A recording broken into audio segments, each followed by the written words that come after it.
আমরা ছোটবেলা অনেক খাবারে কষ্ট করছি। আমার মা আমাদেরকে কি বলছে জানেন, তো বাবা আজকে কিচ্ছু নাই, আমার 50-60 কেজি 1 মণ ইচ্ছা করলে একটা গরু বিক্রি করতে, কিন্তু আমার দোকানদারকে ছেড়ে 3-4 ঘন্টা।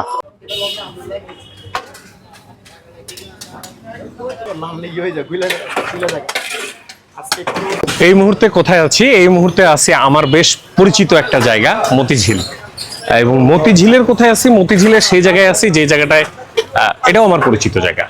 মানে এর আগেও আমি আসছি, বেশ কয়েকবার আসছি, আপনাদেরকেও দেখাইছি। সেটা হচ্ছে আমাদের সোহেল ভাইয়ের গরুর মাংসের দোকান, বিখ্যাত সারা বাংলাদেশে, সরি পুরো মতিঝিলে বিশ্ববিখ্যাত। আর আজকে আমার সাথে একজন স্পেশাল মানুষ আছে, তিনি হচ্ছেন ইনি সাজিদুল ভাই, অনেকেই চিনেন হয়তো। ইনি হচ্ছেন আমাদের চর্চার সাজিদুল ভাই। ভাইয়ের সাথে আমাদের আজকে বা আমার আজকে একটা পডকাস্ট হয়েছে, ইনশাআল্লাহ খুব তাড়াতাড়ি দেখবেন। ভাই কবে দেখবে ভাই? এই শুক্রবারের মধ্যে, মানে এই সামনে শুক্রবার, 7 দিন। এনিওয়ে আমি দিয়ে দিব আপনাদেরকে, লিঙ্ক টিঙ্ক সবকিছু শেয়ার করে দিব। তো পডকাস্টে অনেক কিছু বলছি, সবকিছু শুনবেন না, কিছু জিনিস এড়ায় যাবেন। ভাই বলছে কোন রকম এডিট করবে না, ফিল্টার রাখবে না, আনফিল্টার্ড ছাই হিসেবে ছেড়ে দিবে, আনকাট আনফিল্টার্ড। আমি গোত্র ছাড়া হয়ে যাবো ভাই, একটা কনফার্ম। আমরা গোত্র হয়ে যাব। আরে ভাই বিপদে পড়ে যাবো। তো এনিওয়ে যাই হোক, পডকাস্ট আসলে দেখবেন ইনশাল্লাহ। তো আজকে সোহেল সাজিদুল ভাই কি খাবো আমরা? সোহেল এখানে আসছি, মাংস তো খাইতেই হবে, মাংস খাইতে হবে, গরুর সোল। হ্যাঁ, বিখ্যাত মাংস। এবং আজকে সোহেল ভাই এখানে একটু দাম বেশি এলা মাছ আছে, যদিও এটা তার সিস্টেম না, সে কম দামে মাছ টাছ খাওয়ায়। আজকে এসে আমাকে প্রথমেই বলতেছে, ভাই আজকে যে মাছ আছে সেই মাছটার একটু দাম বেশি, ওইভাবে বললেন না, মানুষজন ভয় পাবে। তার সমস্যা নেই, আমি বলে দিব যে স্পেশাল মাছ। তাহলে চলেন বেশি দেরি না করে, প্রচন্ড ভিড়, খাওয়া দাওয়া শুরু করি। সোহেল ভাই, ভাইয়া আজকে কি কি খাবো? আগে টাকাটা দেন। কত? 10 টাকা। আল্লাহ আপনাদের ভাগ্যে যা রাখছে। না না, কি কি খাওয়াবেন আজকে বলেন। হ্যাঁ, আমাদের স্পেশাল তো গরু গোশটা। এখন তার ভিতরে আজকে একটা অর্ডার স্পেশাল মাছ আছে, এটা সচরাচর সবসময় হয় না। হ্যাঁ। আজকে করছে, এর রেট একটু বেশি, 350 টাকা। আচ্ছা আচ্ছা আচ্ছা, সেটা অর্ডারের জন্য করছি। আজকে এখান থেকে আপনাদেরকে 1 পিস মাছ খাওয়াবো আমি ইনশাআল্লাহ। আমরা ছোটবেলা অনেক খাবারে কষ্ট করছি। আমার মা আমাদেরকে কি বলছে জানেন, তো বাবা আজকে কিচ্ছু নাই, 1 মুঠ আটারে জাল বানিয়ে দিচ্ছে, আমরা খাইয়া শুয়ে রয়েছি। পরের দিন সকালবেলা যে খাবো তারও কোনো আশা ভরসা নেই। এই জন্য আমি ছোটবেলার থেকে খাবারকে খুব মূল্যায়ন করি, সচেতন।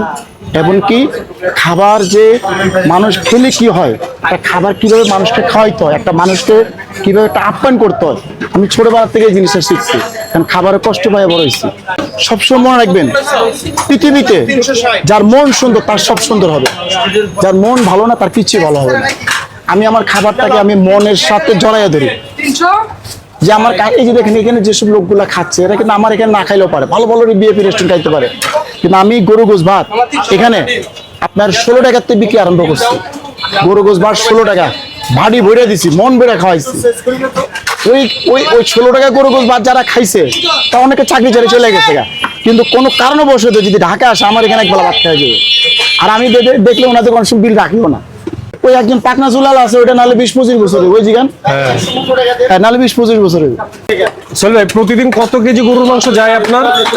আমার 50-60 কেজি 1 মণ ইচ্ছা করলে একটা গরু বিক্রি করতে, কিন্তু আমার দোকানদারকে ছেড়ে 3-4 ঘন্টা। ও 3 ঘন্টাতেই 40-50-60 কেজি কোনো ব্যাপার নেই ইনশাল্লাহ।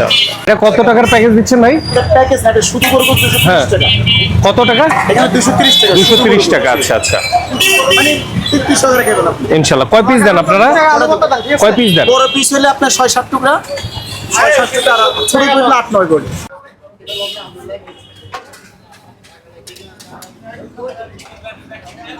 কি দো পেঁয়াজ নাকি?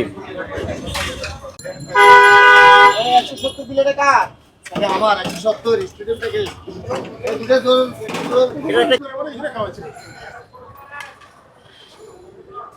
আপনারা যারা ওই যে বড় বড় জায়গায় গিয়ে ওপেন এয়ার রেস্টুরেন্ট খুঁজেন না, একটু খোলামেলা পরিবেশ, এর থেকে মনে হয় না বেশি খোলামেলা আর কোথাও পাওয়া যায়। একদম রাস্তার পাশে এক চিপায় বসে বসে আমি আর সাজিদুল ভাই এখন বিখ্যাত সোহেল ভাইয়ের গরুর মাংস খাবো, আর এখানে একটা স্পেশাল মাছ আছে, আমরা সেই মাছটা খাবো ইনশাআল্লাহ। ভাই আমি আপনাকে উঠাই দিই একটু ভর্তাটা। হ্যাঁ, ওকে। এই হচ্ছে আমাদের প্রথম আজকের খাবার, হচ্ছে আলু ভর্তা। এখানে আমরা সবকিছু একটু বেশি বেশি পাইছি, এর পিছনে একটা কারণ হচ্ছে আমার সাথে যে সাজিদুল ভাই আছে সোহেল ভাই আবার সাজিদুল ভাইয়ের বিশাল ফ্যান। মানে সে তার একটা ভিডিও করছিল এবং খুব সুন্দর একটা ভিডিও করছিল। এটার পরে আমরা যতই সোহেল ভাইকে বোঝানোর চেষ্টা করতেছি, সে শুনতেছে না।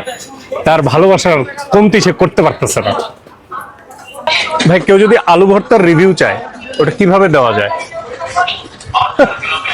আলু ভর্তা ঝাল হয়েছে, লবণ ঠিকঠাক, সরষের তেলের ঘ্রাণ আছে। আলু ভর্তাটা আলু ভর্তার মতোই লাগছে। ভাই, আপনি কি মাছের এই অংশ পছন্দ করেন নাকি এই অংশ পছন্দ করেন? আমি মাছের লেজা বাদে সব খাই। আমিও তো একই কেস। পদ্মের উপরের মানুষ তো। হ্যাঁ, আমরা মাছের সব খাই। যদিও এই মাছটার দাম 350 টাকা ভাই আজকে রাখতেছে, তবে ভাই বলছে যে ভাই এটা খুবই ভালো মাছ, এটা অর্ডারের মাছ ছিল, যে কারণে এই মাছটার দাম একটু বেশি। মাছের সাইজটা মাশাআল্লাহ বিশাল সাইজ, দুইজন তো ইজিলি খাওয়া যাচ্ছে। এই হচ্ছে আমাদের মাছ আজকের। ওকে, মনে হচ্ছে ভাই ভালোই হবে, বুঝছেন। সোহেল ভাইয়ের ভাষ্য মতে এটা একেবারে সরাসরি পদ্মা থেকে আগত এই মাছ।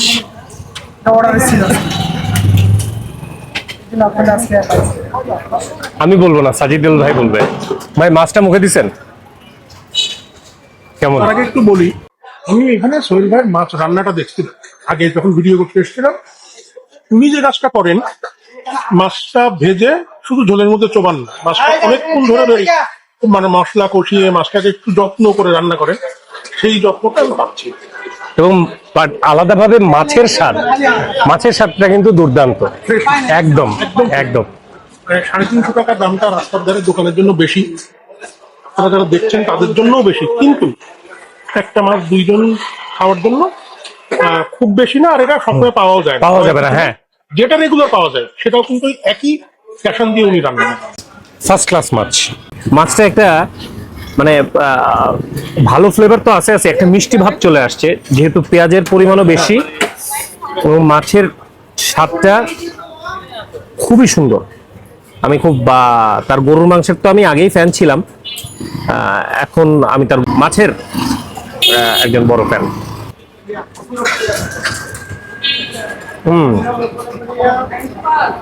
First class. তবে এই মাছটা কিন্তু আপনি সবসময় পাবেন না, যে আগেও বললাম যে যদি আপনার কপালে মিলে যায়। আর এই হচ্ছে আমাদের গরুর মাংস। ভাই, এখানে চামচের সিস্টেম একেবারেই নাই, সামান্য একটু ঝোল দিয়েন ভাই।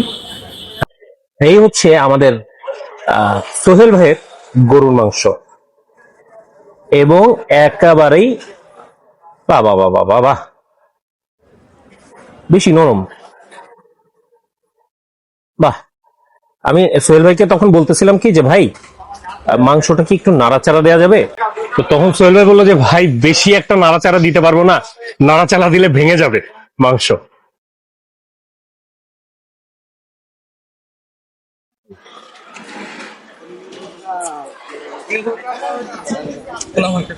আমার পেট আবারও পরে বলি। ভাইয়া, মাংস কেমন লাগছে সেটা পরে পরে জিজ্ঞাসা করবো আপনার কাছে। আপনি প্রথমে এটা বলেন যে সোহেল ভাইয়ের মাংস নিয়ে আপনার একটা ছোট্ট একটা কথা অফ দ্য ক্যামেরা আমি শুনছিলাম, তখন এই জিনিসটা একটু বলবেন। ওটা আসলে অফ দ্য ক্যামেরা ছিল না, অন ক্যামেরা। মানে আমি একটা ভিডিও করেছিলাম সোহেল ভাইয়ের এখানে। তো আমি না, মানুষ যখন কোথাও অনেক খায়, এই রাস্তার ধারে হোক বা যে কোনো জায়গায়, আমি একটা গল্পটা জানার চেষ্টা করি, গল্পটা কি। এবং আমার প্রথমবার অফ ক্যামেরা খেয়ে মনে হয়েছিল কোনো একটা গল্প আছে। সোহেলরে জিজ্ঞেস করায়, সোহেল শুরুতেই বললো, এমনি ভাই আপনার মাংসে কি আছে? কিচ্ছু নেই। সিক্রেট মশলা টশলা যা লোকে বলে, এইগুলো হচ্ছে ভুয়া কথা। প্রথম চমকায় গেলাম যে কিরে, প্রতিদিন 40 কেজি একটা মানুষ মানে মাংস বিক্রি করতেছে, তাও 3 ঘন্টায়। তারপরে সোহেল ভাই বললো যে সে মাংস রান্না করে হচ্ছে তার মায়ের রেসিপিতে। তার মা বাড়িতে যেভাবে রান্না করতো, একই রেসিপিতে সে এখানে মাংস রান্না করে। এবং আমার কেন জানি মনে হয় শিকদার ভাই, যে মানুষ যখন রাস্তায় কত কিছু খেতে আসে, সে তার মানে কোনোভাবেই নস্টালজিয়ার সঙ্গে যদি কানেক্টটা করে, টেস্টটা কানেক্ট করতে পারে, তার এখানে তখন সে পরিবেশ দেখেন। আপনি দেখেন এইখানে তথাকথিত ভদ্রলোক হয়তো খেতে আসবে না, কিন্তু প্রতিদিন 3 ঘন্টায় 1 মণ মাংস বিক্রি করা, it's not a matter of joke. আপনি দুচ্ছাই করতে পারেন, আপনি খাবেন কি খাবেন না, দর্শক আপনাদেরকে বলছি, আপনার ডিসিশন। কিন্তু প্রতিদিন শত শত মানুষ 1 মণ মাংস খেয়ে ফেলতেছে, এটা not a matter of joke. এবং আজকের মাংসের একটা আলাদা ব্যাপার আছে, সোহেল ভাই বলছেন আজকের গরুটা নাকি একটু বয়স কম, মানে শিকদার ভাইয়ের মতো কম বয়সী, মানে শিকদার ভাই তো অনেক বয়স কম, এই গরুটাও নাকি বয়স কম। আর একটু ভালোবাসা শুরু একটা নল্লিও দিয়ে গেছে। এটা হচ্ছে সোহেল ভাইয়ের ভালোবাসা। তার মানে এটা না যে আমরা ফাউ খাচ্ছি, অনেকে তো বলেন যে আমরা নাকি ফাউ খাই। 100% এই ভিডিওর কমেন্টে আসবে যে ভাই ফাউ খেয়ে এত কথা না, বলছে। আমরা ফাউ খাই না। সোহেল ভাই এবং সোহেল ভাই খাওয়াইতে চাইলেও আমরা খাবো না। এই যে সোহেল ভাই আমাকেও একটা নল্লি দিয়ে গেছে, কিন্তু বিষয়টা হচ্ছে যে আমি তো নল্লি খাওয়া ছেড়ে দিয়েছি, বেশি একটা খাই না, দিনে একটা দুইটা বা 2 দিনে একটা সর্বোচ্চ খাই। এখন খুব বিপদে আছি, খাইলেই আর খাইতে পারি না, মানে খাইলেই খিদাটা চলে যায়, বুঝাইতে পারতেছি না।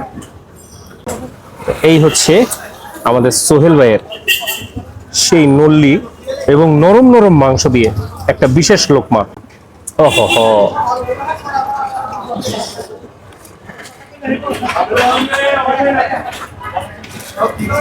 ফার্স্ট ক্লাস ভাই। এ দিয়ে মনে হয় 3য় বার আমি সোহেল ভাইয়ের খাবার খাচ্ছি। আমি একবারও হতাশ হইনি, এটা আমার ব্যক্তিগত পছন্দ। একেবারে ঘর বাড়ির রান্না করার মতো গরুর মাংস তার, মানে এখানে না কোনো অতিরিক্ত কোনো কিছু করার চেষ্টা হয়েছে, না লাল ভুনা, না কালা ভুনা, না মেজবানি, না কিচ্ছু, জাস্ট পিওর গরু ভুনা, সাদা সিধা, ফার্স্ট ক্লাস। ছোট্ট করে একটা জিনিস দেখাই, খাওয়া তো খাইলাম, যখন আমি ভিডিওটা শুরু করি তখন কিন্তু এই ড্যাগটা মোটামুটি ভালো পরিমাণের মাংস ছিল।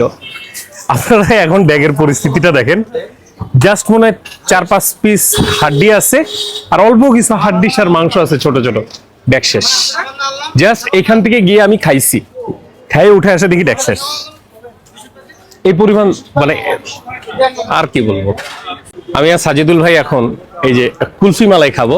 রাস্তা দিয়ে আসার সময় আমরা হঠাৎ করে দেখি যে কুলফি মালাই যাচ্ছে, তো চিন্তা করলাম যে আজকে মিষ্টি মুখ করতে করতে আপনাদেরকে একটা বিদায় জানাই।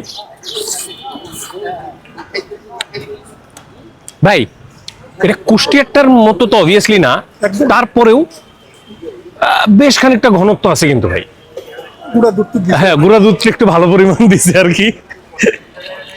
ভাই আপনার কাছে আজকে লাস্ট প্রশ্ন, স্ট্রিট ফুডের খাবার নিয়ে বা খাবারের স্বাদ নিয়ে, অথবা যারা স্ট্রিট ফুডে খাইতে চান একটু নাক ছিটকায়, ধরেন আমরা যেটা এখন খাই আসলাম, তাদের সম্পর্কে কি আপনার কিছু বলার আছে? গল্পই, মানে আমি তো গল্প বলতে পছন্দ করি, গল্পটাই বলি। আমার এক পরিচিত একজন, তাকে এই যেখানে আমি আর শিকদার ভাই খেলাম ওখানকার মাংস খাওয়ানোর জন্য তার পরিচিতরা বললো উনি যাবেন, রাস্তার ধারে কি খাবে না খাবে, কি খায়। 1 সপ্তাহ পরে অফিসের মধ্যে বসে যখন ওই মাংসটা এনে খাওয়ালো, মানে বাহ কি দারুণ, একই মাংস। তখন তাকে বলা হলো এটা কিন্তু আসলে সোহেলের মাংস।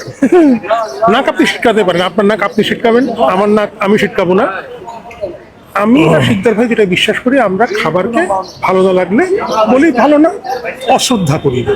হ্যাঁ এক্স্যাক্টলি, মানে কথা একটাই। ব্যাপারটা হচ্ছে যে আসলে স্ট্রিট ফুডের এই হাইজিনের ম্যাটারটা যারা চিন্তা করে এটা কিন্তু ভুল না। তারা তাদের জায়গায় কি তারা ঠিকই আছে, যে এই ধরনের খাবারে তো আসলে ওইভাবে হাইজিনটা ওইভাবে মেনটেন হয় না ভাই, যে জায়গায় রাখতেছে, যে জায়গা থেকে বেড়ে দিচ্ছে। আপনি তো ওইটা জেনেই খেতে যাচ্ছেন। এক্স্যাক্টলি, তারপরেও আমাদের বাংলাদেশের প্রেক্ষাপটে ভাই এই খাবারগুলোই কিন্তু প্রতিদিন লক্ষ লক্ষ মানুষ কিন্তু বিলাসিতার জন্য খাচ্ছে না বা বিনোদনের জন্য খাচ্ছে না, প্রয়োজনে খাচ্ছে। কারণ তারা ওইটাই অ্যাফোর্ড করতে পারে। আমাদের তো ভাই, আমরা তো মানে ওই নরওয়ে, ফিনল্যান্ড, আমেরিকা না ভাই, যে আমাদের সবার কাছে কোটি কোটি টাকা আছে, বহুত বড় লোক, আমরা খুব ফাইন ডাইন রেস্টুরেন্টে যাই, সবসময় আমরা লাঞ্চ করতে পারবো, বিষয়টা তো সেটা না। সো আমাদের এই অপশনটা হচ্ছে যে আমাদের মতো যারা আমরা একটু মিডল ক্লাস আছি, যারা আমরা একটা বেতন নির্ভর বা একটা নির্দিষ্ট ইনকাম, তাদের জন্য এগুলোই বেস্ট অপশন। এটা হচ্ছে বড় কথা, এবং খাওয়ার পরে এটাও বেস্ট অপশন। ভালো থাকেন। তাহলে আজকে এই গল্প এই পর্যন্তই, ইনশাল্লাহ পরে আবার দেখা হবে। কাকারে টাকা দিনি, কাকা দাঁড়ায় আছে। তাহলে ভালো থাকবেন, সুস্থ থাকবেন। ভিডিওতে লাইক, কমেন্ট, শেয়ার যা যা করার দরকার করে দিয়েন। আর কোনো ফিডব্যাক থাকলে অবশ্যই জানাবেন। আর ইউটিউবে যদি ভিডিওটা দেখে থাকেন তাহলে সাবস্ক্রাইব, আর ফেসবুকে দেখে থাকলে ফলো করে দিন। আল্লাহ হাফেজ।